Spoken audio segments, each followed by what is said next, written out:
ఇక ఇంకో వార్త చూద్దాం. ఐస్ క్రీంలో వీర్యం మూత్రం, నెక్కొండలో విక్రేత రోత పని, వీడియో వైరల్, నిందితుడి అరెస్ట్. ఇక వీనికి ఇదేం పోయే కాలం, అసలు ఏం కథ వీని అర్థమైతే లేదు. ఐస్ క్రీంలో వీర్యం అంట, మూత్రం అట. ఐస్ క్రీంను తలుచుకుంటేనే వాంతి చేసుకునేంత పని చేశాడో ప్రబుద్ధుడు. ఏ పైత్యమో గాని ప్రజలకు అమ్మే ఐస్ క్రీంలో తన వీర్యాన్ని మూత్రాన్ని కలిపాడు. ఈ దారుణాన్ని చాటుగా సెల్ ఫోన్లో చిత్రీకరించిన ఆ వ్యక్తి సోషల్ మీడియాలో పోస్ట్ చేయడంతో సదరు ప్రబుద్ధుని పోలీసులు మంగళవారం అరెస్ట్ చేశారు. నిజంగా అది ఐస్ క్రీమ్ అంటేనే నిజంగా కక్కొచ్చేటట్టు ఎట్లున్నదంటే, ఐస్ క్రీంలో తన వీర్యాన్ని మూత్రాన్ని వేయడమే కాకుండా వరంగల్ జిల్లా నెక్కొండలో రాజస్థాన్కు చెందిన కాలురామ్ పుర్బి అనే వ్యక్తి ఐస్ క్రీమ్ బండి పెట్టుకున్నాడు. అంబేద్కర్ కూడలిలో రోజు ఐస్ క్రీంలు విక్రయిస్తుంటాడు.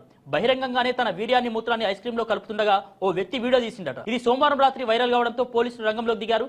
ఎస్ఐ మహేందర్ విచారణ చేపట్టి బహిరంగ ప్రదేశంలో హేమైనటువంటి చర్యలకు పాల్పడ్డటువంటి వ్యక్తిని అరెస్ట్ చేశారు. ఇక ఇటువంటివి చూసినప్పుడు నిజంగా బయట తినేటటువంటి ఆహార పదార్థాలపైన కావచ్చు, బయట మనం కొనుక్కొని తినేటువంటి వాటిపైన కావచ్చు, మరి జాగ్రత్తగా ఉండాల్సినటువంటి అవసరం ఉంటుంది. ఎందుకంటే అవి ఎట్లా తయారు చేస్తారో ఏందో అనేది అర్థం కాదు. మరి వీడు ఇట్లా ఎందుకు చేసిండో అర్థమైతే లేదు.